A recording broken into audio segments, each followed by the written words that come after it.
सतगुरु की साजी निवाजी प्यारी साध संगत जी, प्यार और सत्कार से कहना धन निरंकार जी।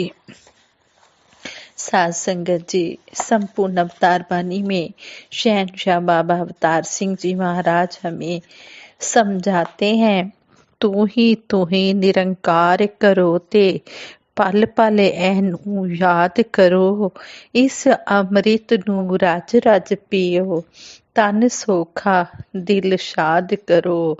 गुरु दे मुख तो सुन के जिसने नाम हरि दा पाया है, उस बंदे नू इस दुनिया ते होर ना नजरी आया है। नाम हरि दा दौलत ओदी रूप जवानी मान रहा, ऐसे विच ही मौजा माणे, नाम नू अंग संग जान रहा। नाम दा प्याला प्यार ते बुल्ले जो खुशकिस्मत पींदा है, नाम हरि दा लून लू वसे, नाम सहारे जींदा है। उठदे बैंदे खांदे पींदे नाम ही मूते रहिंदा है। अवतार गुरु दी शरणी है, पर विरला विरला पैंदा है। शहनशाह बाबा अवतार सिंह जी महाराज कितना सुंदर हमें समझा रहे हैं कि विरले ही होते हैं जो इस तरह हर बात को सतगुरु की हर बात को मानकर चल पड़ते हैं। फिर कहते हैं कि जो चल पड़ते हैं उनकी पूजा इसी तरह होती है जिस तरह सतगुरु की पूजा होती है।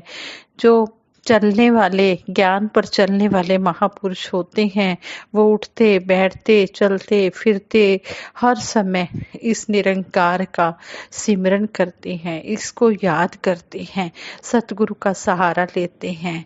जैसे कहते हैं कि एक रामायण का प्रसंग भी आता है कि युवराज अंगद लंका के राजा रावण को युद्ध की चुनौती दे आए थे।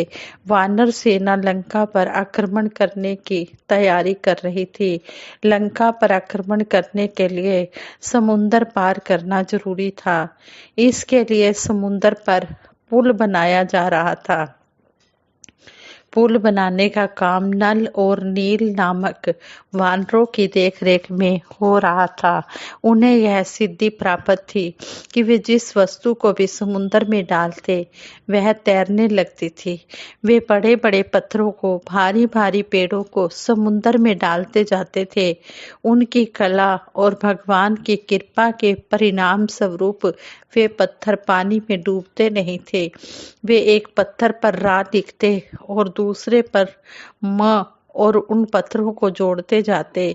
रा और म के पत्थर आपस में जुड़ते जाते थे और इस प्रकार राम रूपी पुल बनता जा रहा था। सभी वानर बड़े बड़े पत्थर, पहाड़ आदि उखाड़ कर लाते जा रहे थे और समुंदर तट पर उनका ढेर लगाते जाते थे। तभी वहां पर भगवान राम आ पहुंचे। भगवान राम ने नल नील से कहा, तुम लोग पत्थर को पानी पर कैसे तैरा लेते हो? ये पत्थर पानी में डूबते नहीं हैं क्या? नल ने श्रद्धा पूर्वक कहा, भगवान यह सब आपके नाम की महिमा है।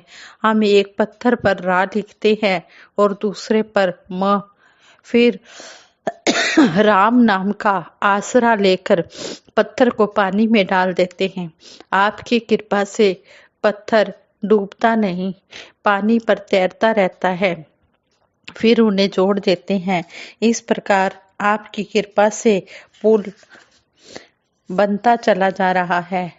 नल की बात सुनकर भगवान राम मुस्कुरा दिए और फिर बोले, यदि मेरा नाम लेने से और पत्थरों पर मेरा नाम लिखने से ही पत्थर पानी में तैरने लगते हैं, तो लाओ मैं भी अपने हाथों से पत्थरों को समुंदर में डालता जाता हूँ।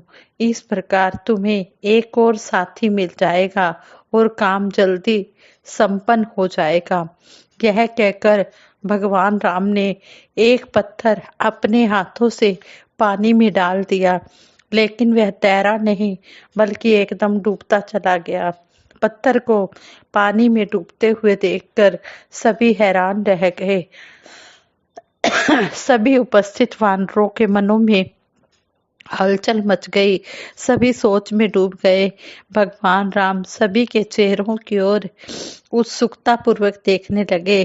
तभी राम भगत हनुमान जी ने भगवान राम जी की जय जयकार करनी शुरू कर दी।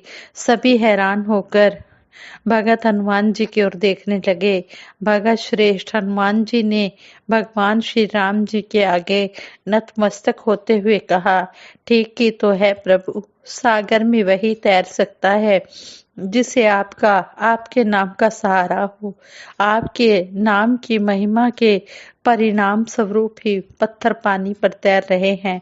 लेकिन हनुमान जी, यदि मेरी कृपा से, राम नाम की महिमा से पत्थर तैरते हैं तो फिर वह पत्थर क्यों डूब गया जिसे मैंने स्वयं अपने हाथों से पानी में फेंका था।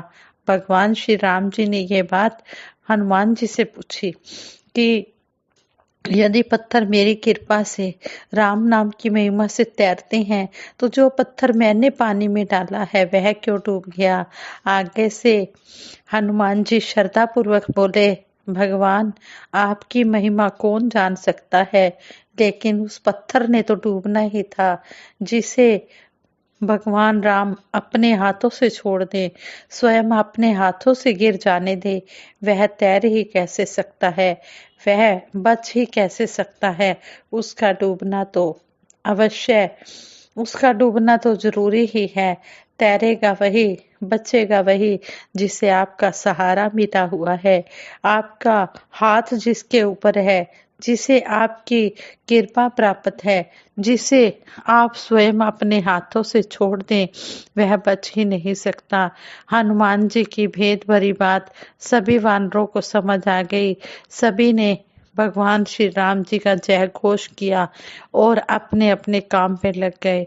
हम साकार सतगुरु माता सुदीक्षा जी महाराज के कृपा पात्र बने रहें, सदा इनका सहारा हमें मिलता रहे, इनका आशीर्वाद भरा हाथ हमारे सिर पर बना रहे, तभी हम भवसागर से पार हो सकते हैं। यदि हमें सतगुरु का सहारा ना मिलता तो हमें कोई भी बचाने वाला नहीं था। हमें सतगुरु का सहारा मिला है और सतगुरु का मेहर भरा हाथ, मेहर भरी नजर हम सब पर है। और इसी तरह हम सतगुरु से यही मांगते हैं, सच्चे पातशाह आप जी बख्शनहार हो, हम बोलनहार हैं, हमसे पता नहीं कितनी गलतियां हो जाती हैं। हे दातार सच्चे पातशाह, हमारी गलतियों को तो आप चितारेंगे ही नहीं, हमें बख्श देना। आप बख्शनहार हो, आप तो सबके अवगुणों पर पर्दा डालते हो, सबके पर्दे ढकते हो। आप जी की हम कृपा के पात्र बने रहे। हे दातार सच्चे पातशाह, जैसा आप जी चाहते हो वैसा हमारा जीवन बन जाए, यही आप जी के चरणों में अरदास है।